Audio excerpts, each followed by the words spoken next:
It's been 50 years since Arthur Ashe won Wimbledon, and to celebrate, at the beginning of each of our daily Wimbledon pods, we're teaming up with the Arthur Ashe legacy at UCLA to share stories that bring that win to life. Enjoy the pod. 1975, he arrives to play Wimbledon and gets to the final, and he's playing Jimmy Connors. So as it happened, I ran across Donald Dell on the steps leading up to the old Players restaurant, which was on an upper level. There was a staircase halfway, a platform, and then another staircase. So I met him on the platform halfway up. He was going down, I was going up. And he said, this was the day before the final. And he'd reached the final to play Jimmy Connors. And Donald said to me, he said, "Hey, John, do you think he's got a chance tomorrow?" I said, "Well, yes, I do, if he plays the right way." He said, "Yes, I do too. But I said, only though if he serves well. He's got to be serving well. And then I think the way to play is to play short to Jimmy's forehand, because he makes a lot of mistakes trying to dig up those low balls." And Donald said, "Yes, that's exactly right. That's exactly what I've told him. And he's got to play the ball to his short to his forehand." And the next day, it's exactly what he did. He played a brilliant match. He did serve well, very well. And it was interesting to see Jimmy that day, because he kept at the change event sitting down, reaching down to his sock and pulling out a note and started reading it. And then he'd fold it up and put it back in his sock and resume the match. And people said to him after, "What was that note about?" He said, "Oh, it's a note from my grandmother."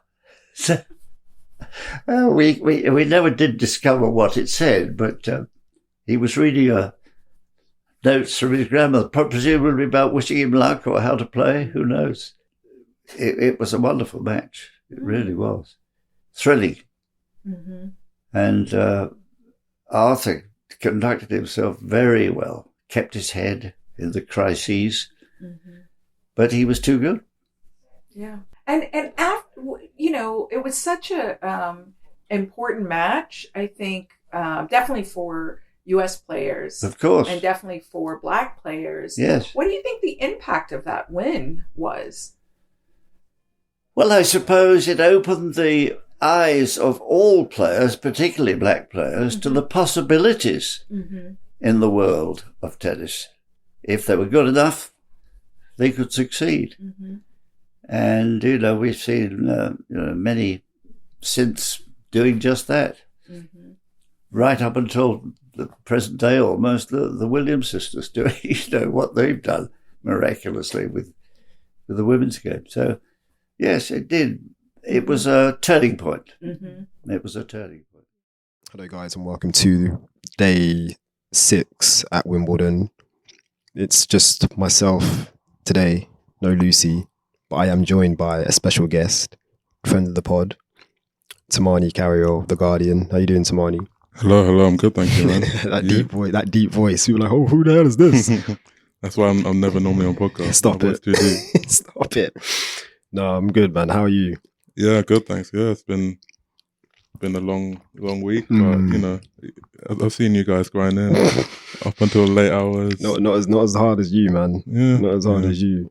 But yeah, it's been good. It's been good. I mean, it's obviously so many upsets and it's been a bit crazy in that sense. Which I want to talk about as well, actually, a bit.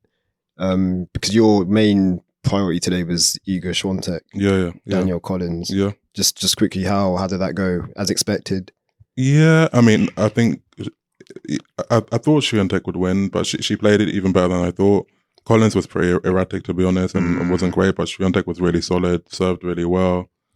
Just looks like a lot more confident on grass. I think, like it's funny, obviously, you want to win the French Open every year, but after when she'd win the French Open, she'd go home to Poland for a few days, and then it was like she was catching up on grass, Whereas after, I mean, she only lost in the semi-final like two days before the final, but she was still a bit more fresh. So she went and practiced and like went straight to the grass and like had extra time.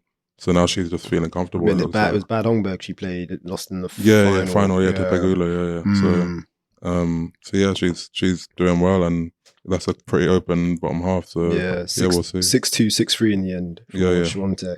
It was funny because obviously yesterday we were concentrating on the top half, and it was Madison Keys was the 6th seed, and she fell obviously to Laura Siegemund, and that left Aryna Sabalenka being the only remaining top 10 seed in the top half, which is crazy going into the second week. Yeah. Don't know what's the shape in the bottom half. Like there's a few more. I mean, the main ones are Swiatek obviously. Yeah. In the like third section of the draw, Andreeva obviously. Andreeva, of course. Yeah. And I guess Anisimova's kind of obviously in form, and I mean, I think she's very close to being a top 10 player. It's kind of my pick, I say kind of that was my pick, or one of. Yeah, I mean, Tatiana Maria is no longer in the draw, so yeah. But no, let's get into, obviously, this is Black Spin Global, as you know. So we do focus on the black players, but our first match was the first match on number 1 court, which was Hailey Baptiste versus Mirra Andreeva. Mirra Andreeva being the 7th seed. Very talented Russian teenager. It was my first time like seeing her watching her in person, and I was very impressed by what I saw. But also for me, it was Andreeva did win 6-1, 6-3, but I've said here in my notes, like it didn't really feel like a 6-1, 6-3 match, just because I don't feel like Baptiste was like outplayed as such, like as the score would suggest. She did start nervy, like she got broken first game, the very first service game, but she kind of settled into it like as the set went on. Like I think at 3-1 she had a breakpoint opportunity that she didn't convert, but if she did, that would have made it 3-2, possibly get back on serve. But she was unable to do that, and then she ended up losing the first set 6-1, but she got better in the second set. Like it was a much more closer affair. And if Lucy was here, she'd be going on about Baptiste's serve. Like she said, coming in, Baptiste needs to basically tighten up on her serve, like first and second serve, which I think is obviously a fair point. But I think Baptiste she should be pretty pleased with like her overall performance. I think like in terms of just how she played and like kind of carried herself. Also, this would have been her first time playing on number 1 court. And I feel that's also quite significant for players that are kind of like just at the beginning of their careers, like playing one of the major show courts, like at a Grand Slam. Like it's different. Exactly.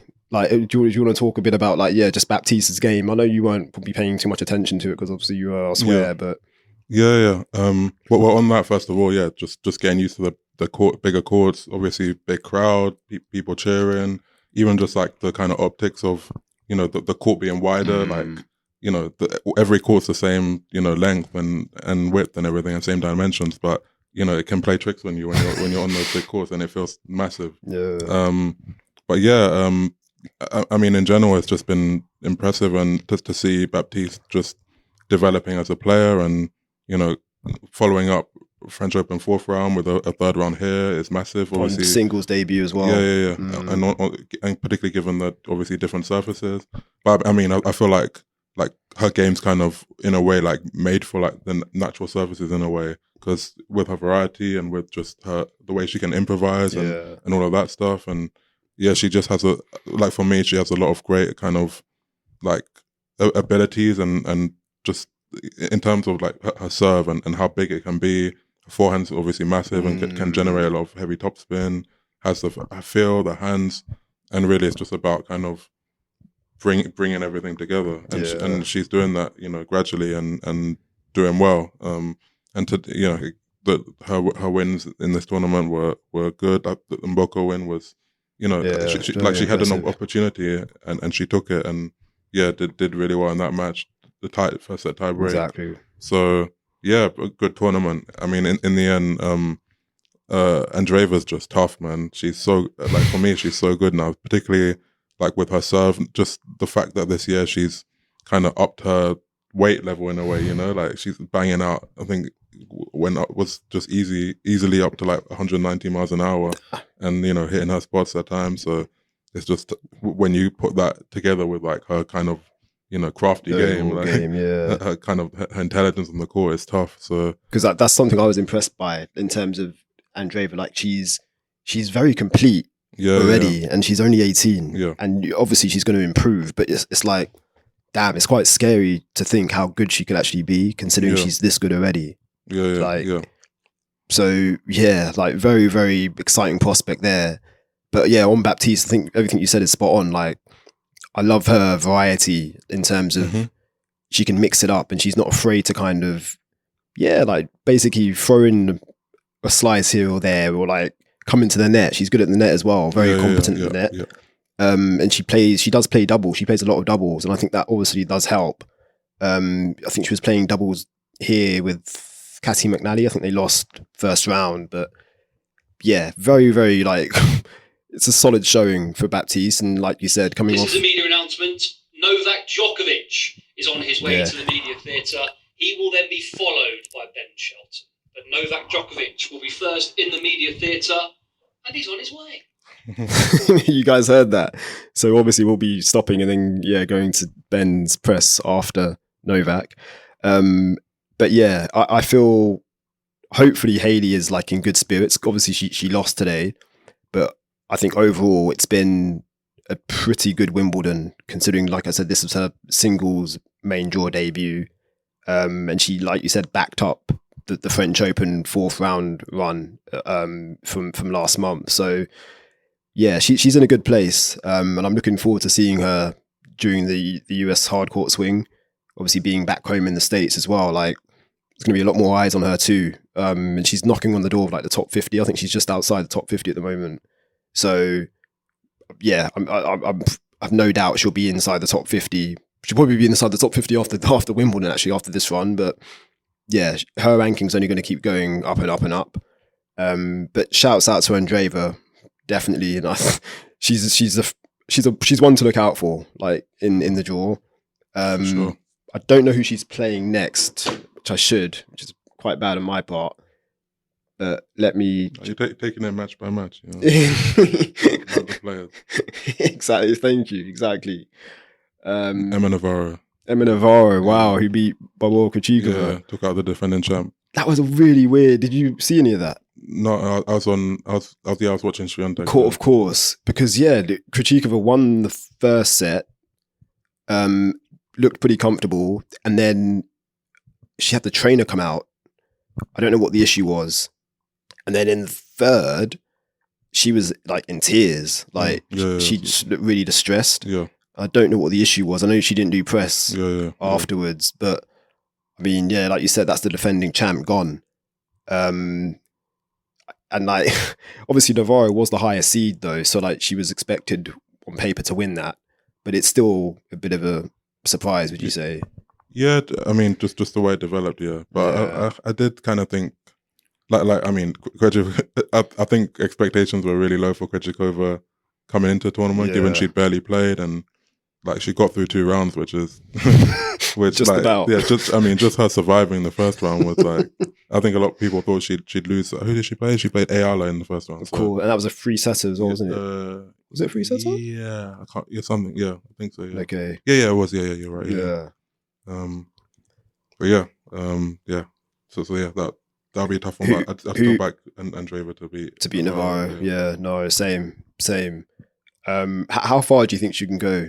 Andreeva? Yeah. I mean, I think she's a title contender for sure. Yeah. In that, yeah. Would you have said that before the tournament? Yeah. Yeah. Like her grass results weren't great, but still, like I rate her really highly. I think she's just as you said, she's a very complete player, and she seems to be. I don't know. I think she like French Open was tough, the Boisson match, but I think she'll take that and want to bring even more kind of impetus to go further in the tournament. But yes, it's wide open, right? It's it's not like there's no clear, direct. I could see any, particularly out of those three, her, Swiatek, or Anisimova, making the final. Sabalenka. What do I think? In terms of I mean, I think she'll make the final. I think that was a good sign. The Raducanu match, the fact that the crowd was against her. Raducanu was playing great. Were you covering that? Yeah. Talk a bit about that actually, because that was tough. Yeah, crazy match. Just the atmosphere. That's the loudest I've heard it since Serena Heather Watson. Oh, damn. Yeah. Throwing it back. Yeah. Because it was the roof closed. Yeah, roof closed. Okay. Yeah. So it just amplifies. Yeah, exactly. Yeah. But yeah, in that match, like I thought Raducanu played very well. Especially like first like 3 quarters of the match, and Sabalenka had to just raise her level and kind of match it, and like crazy enter the tiebreak when Raducanu had a set point. Sabalenka hits a drop shot, like out of nowhere, a backhand drop shot winner, and then finishes the tiebreak at the net with a drop volley. She just didn't have that in her game like a couple of years ago. She's another one though. She played a lot of doubles back in the day. Yeah. Like, but it's been crazy to see how her game's evolved, and how she can, she just has other things she can draw upon.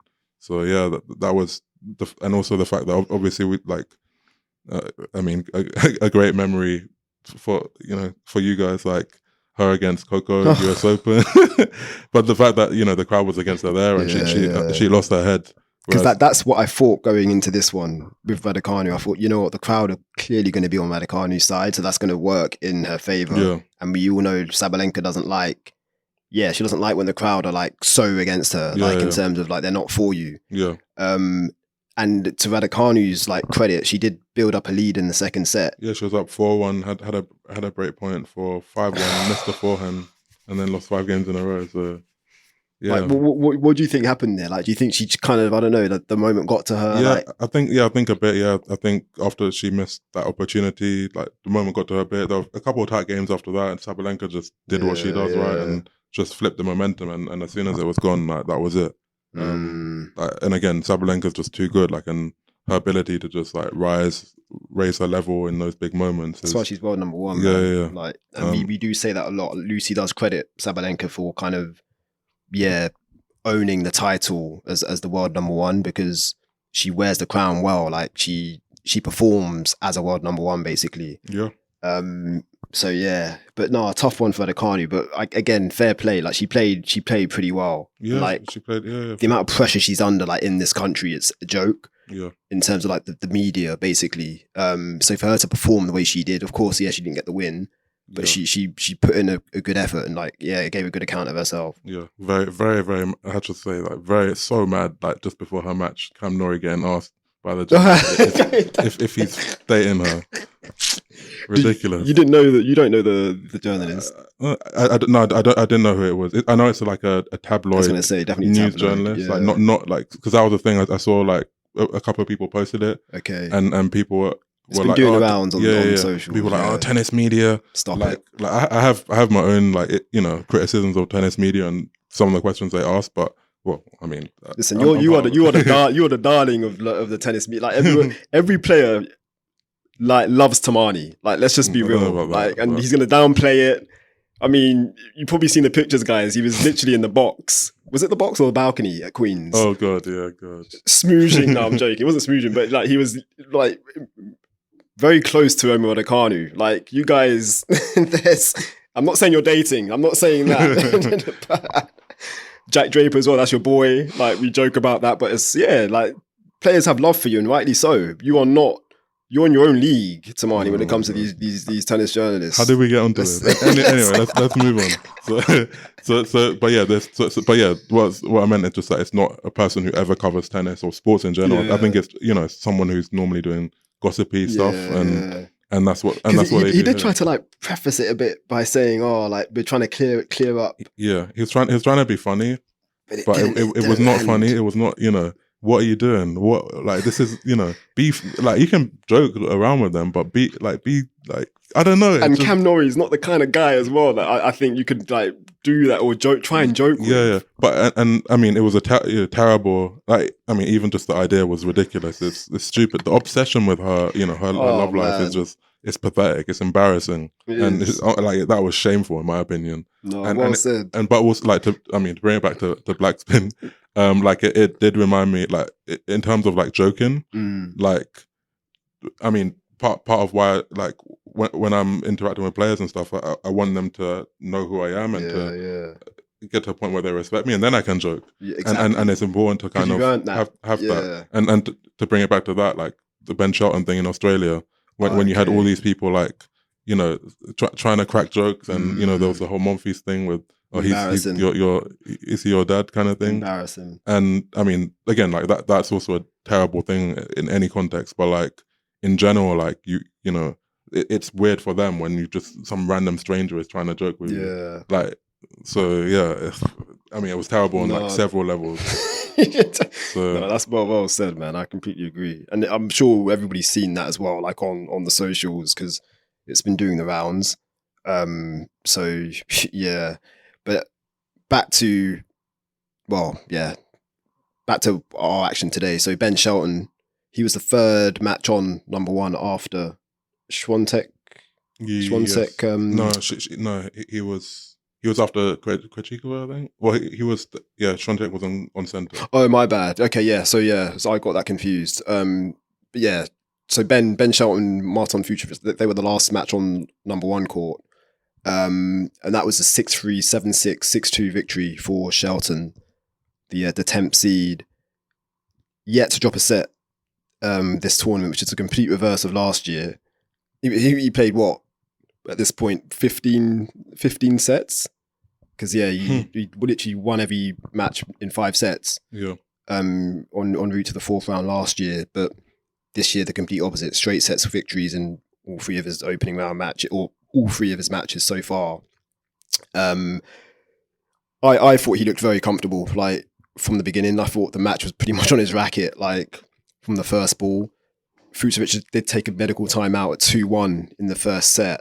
And I wasn't able to see, like, I didn't really see anything wrong, like, with him. Like, he didn't look particularly, like, I don't know, hampered or injured. And yeah, came out and he did get broken, actually, after that game. Yeah, so it was, exactly. And then Shelton just, obviously, he's got the massive serve, like, I guess, punished him. And took that set 6-3. Second set was a lot more tighter. Did go to a tiebreak, but even then, I was like, I still feel like Shelton is the one like in control. Yeah. He served unbelievable in that tiebreak. I think he missed no more than one first serve in the whole tiebreak. I love that insight. That insight. Maybe 2. I don't know, but like it was like he was just banging down first serves and putting pressure on Fucsovics, and you know, big like serve +1 with the forehand. So it was really clean, really sharp, really on. Because Fucsovics also, he's a big hitter himself. And like I thought, this is also quite a nice matchup in terms of like just 2 big hitters going at it. But yeah, like Shelton was just pretty much in control. Like he didn't look at all kind of under any pressure or... And that's no slight on Fucsovics. I think Fucsovics was a lucky loser. Like, so... For him to reach the 3rd round, like, pretty good going. Took out Monfils round before, and that was a 5-set epic. Obviously, that had to be played over 2 days because of the whole bad light thing. So, yeah, very similar situation, because Shelton, Hichikata, that also had to be played over 2 days due to bad light. But again, Shelton won that in straight sets. Fucsovics won his 2nd round in 5. You're laughing. So I'm just laughing. I was thinking of Shelton's press conference after the 1-minute restart. I wasn't in there, but Lucy was. What was your... It was just funny, like, kind of him and other people joking about just the 70 seconds, and he was like... Was it 70 or 71? 70, I don't know. You said 71. Depends on the stop. Depends on if you're counting when the start of the service motion of the ball. But yeah, it's funny. Someone asked him, like, about whether he'd, like, go back to hit. After a match, because he'd only been on court for such a short time, and he was like, well, I've been on court, like I had a half an hour hit, so been on court for 30 minutes and 70 seconds. It was just, that's such a funny and weird like situation. He's got a really good like sense of humor as well, and just personality in general. Shelton, like there's just something. I think it's like an American way as well, but there's also he is quite unique in that. I just find him very engaging, and like he's quite easy to like interact with, and like he seems to have like a good relationship with pretty much everybody. Like Yeah, he's cool. Yeah. he's good peoples. But yeah, his next opponent is going to be interesting. So we haven't been to his press yet, so don't worry. We will include a snippet from his press conference, but just on his next opponent, it's going to be Lorenzo Sonego, the Italian, in the 4th round, and this is going to be the 3rd Grand Slam in a row that they've met. So they met in Australia in the quarterfinals. I think that was a 4-set victory for Shelton, and then in Paris at the French Open, and that was a 1st round match, and that was a 5-setter that Shelton ended up winning. So kind of crazy that they're playing for the third major in a row. I think it's 4-1 currently in the head-to-head to Shelton. So yeah, it's going to be the way Shelton's playing. I think it's going to be a tall order, like for Sonego to win that. Yeah. And he came through a 5-setter. Yeah, I was watching it. 5-setter against Nakashima. Seeded player. Nakashima was seeded, isn't he? Yeah. So yeah. But it was like particularly in the final set tiebreak, which is 10 points. Yeah, 10 points. So you're very, very serve dominated. A couple of tiebreaks in it. And Sonego just kind of guided it out at the end and played a much better tiebreak. But yeah, like watching Shelton and just seeing how well he's playing and how comfortable he looks. I mean, he's definitely the favourite, and definitely I'd back him to win that for sure. Have you seen much of him in terms of this tournament and Shelton, like 1st round, 2nd round today? Yeah, just like in bits, you know. Yeah. But obviously your priority is the British players, like obviously. Yeah. And I mean, in general, that like I feel like unless I'm covering a match, I'm kind of watching bits here and there because there's so much going on. But yeah, he just he looks comfortable. He looks, serving really well. It looks like he's being really aggressive behind his forehand at the moment, hitting it really big. I think I said that when we were watching today. Like, yeah, he's just playing freely, using his slice well as well on the grass, which is nice. Again, another one with a lot of variety. He's trying to but he's not trying to. He is implementing that into his game, which is good to see. But yeah, the serve is scary. Like, I think it was down 15-40 in one of the games in the 2nd set, I think it was.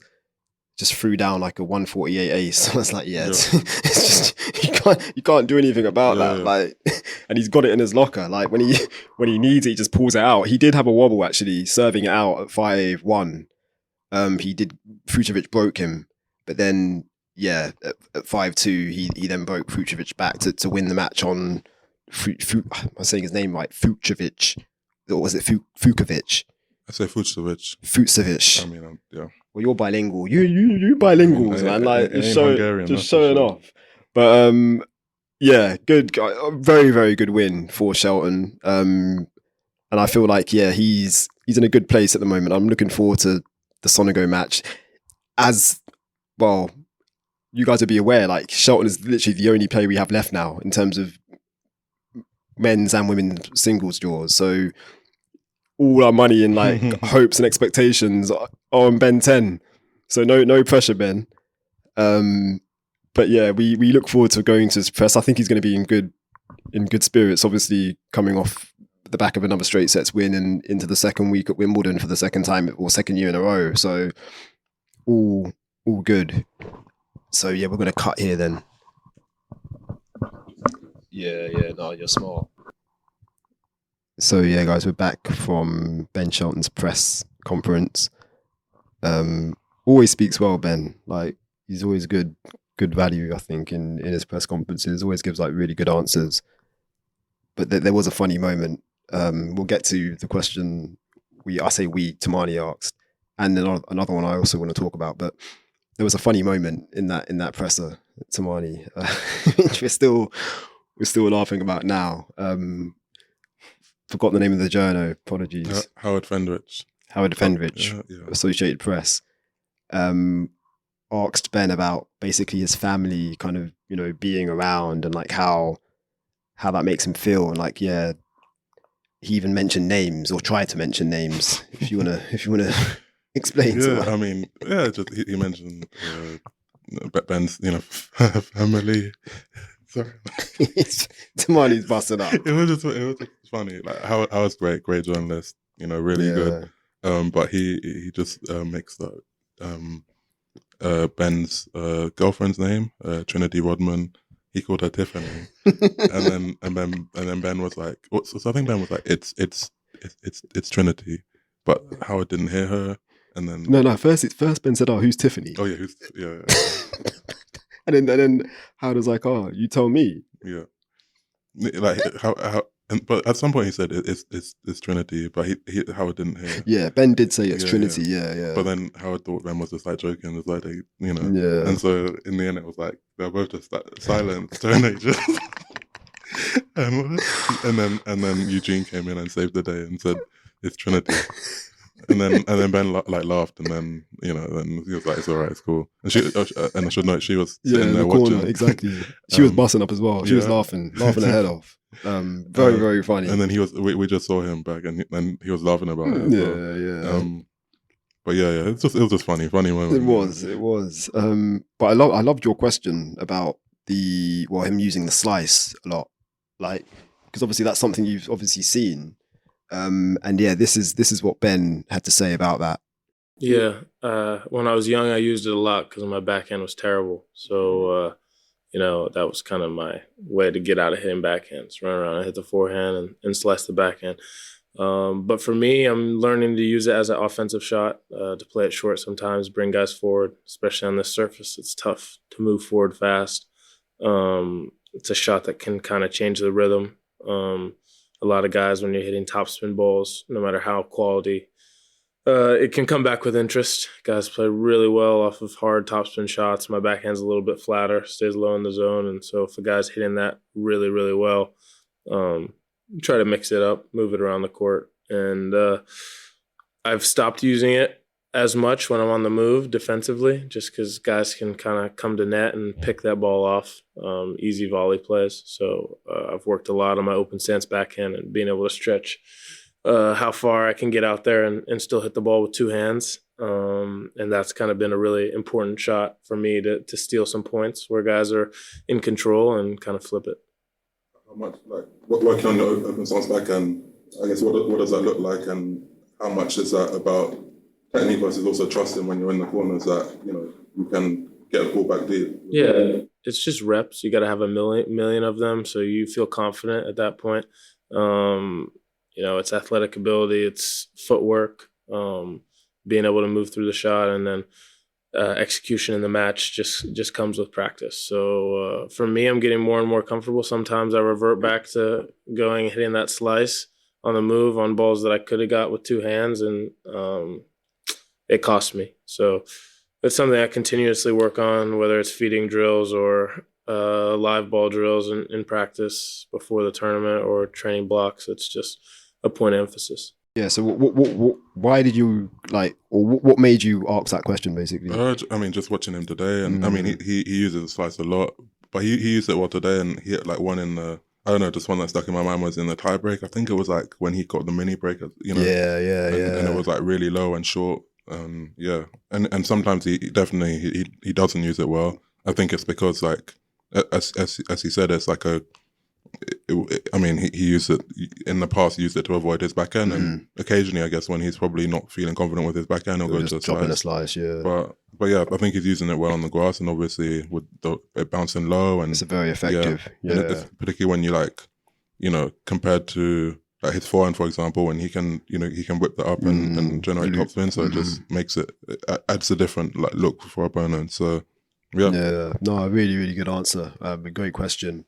I also liked what he said about, there was a question asked about technical minds, on tour, and the two players he mentioned, two Americans. So Taylor Fritz, who I think is also, a great mind, and Francis Tiafoe, which a lot of people don't give Tiafoe credit for. And he even said that too. I'd love to include it, but I don't think we have time. But just to kind of paraphrase what he said, obviously Fritz kind of talks his way through matches. He doesn't receive on-court coaching. If anything, he's like kind of talking Yeah, talking to his team about the way points have gone. And like he said, he's very objective as well. Like when he comes off court, like he knows why he's lost a match if he has lost. And with TFO, it's very much the same. He said TFO is such a quick thinker, which again, he doesn't get enough credit for. Like, and he said, "Oh yeah, people see TFO laughing and joking." He's like, "Yeah, nah, he's got a great like tennis IQ." So shouts out to Ben for like acknowledging that. Also, you mentioned Roger Federer. Yeah, he mentioned But I should know. So the origins was actually so I asked Fritz about his return stance, because he was playing Mpeshi and Diallo, and when he was returning, he was massive servers, but he was standing in like really close to the baseline and just chipping forehands like the whole time. He was just chipping his forehand, but also like it was mad just how close he was standing to return like 153 mile an hour. So, brave. So I asked him about that, and he gave I asked him just specifically about that, and he gave a crazy detailed answer. So then this other journalist kind of in the next press conference asked him just about about kind of how he sees tennis and who tennis minds, and Fritz also mentioned TFO. He mentioned TFO and Kyrgios. Love that. So TFO's got a lot of, and you can see that just the way he talks about tennis, and like he's just like Ben said, like not just the jokey thing, but just in general, he gives us like being quite nonchalant and whatever, but he's proper in the weeds in tennis, and he's watching, and he's great at like I think judging and understanding how things play, what's happening on the court basically. I think it's really significant as well, coming from like your peers. For me, that holds a lot of weight. Like, so I'm very happy to hear that, because that's not something that's like kind of associated with TFO. Of course. Like, so. No, I was going to say, and also with black athletes. Exactly. Thank you. Thank you. Exactly. You have to go there. It's all PMP. Power. Pace and power. This is facts. We laugh, but this is for real. Yeah. And this isn't just this is across all sports. Yeah. Like, it's the same kind of brush black athletes get painted with. They're just, physically fantastic and like superhuman, whereas their mind doesn't really get any kind of credit, or because it on I say paper, traditionally that is not something that black athletes are known for, which is absolute nonsense. Yeah. Idiots still think Serena won 20, however many, 22, 23, I can't even remember. It's been in the 20s. Yeah, the 23 slams by just hitting the ball hard and nothing else. Like she wasn't, a kind of genius problem solver on the court. Like, she wasn't incredibly smart. So insane. And when even she's painted, when even people don't give her that credit, then what chance does Francis have in terms of people like understanding? No, for real, exactly what they put out on court. For real. But guys, man, that wraps up day 6. Also, we must mention. So obviously, you would have heard our Arthur Ashe oral history at the beginning of the show. And today is actually the 50th anniversary of Arthur Ashe winning Wimbledon. So there's been a lot of stuff you've probably been seeing on like social media. I think Wimbledon posted some stuff on their socials. I've seen some stuff on ESPN as well, Tennis Channel. But today literally was the day that Arthur Ashe won Wimbledon 50 years ago. So massive shout out to the great man. Another great mind, like and particularly, as I'm sure you've covered, like that was obviously kind of legendary win, of course, in the way he won it, exactly, and the intelligence on court and the strategy. So, exactly. Do you want to talk, because we haven't actually had you on for a minute, like in terms of Arthur Ashe, what kind of memory? Obviously, you weren't alive. I ain't got no memory. Obviously, you weren't alive when he was playing, but.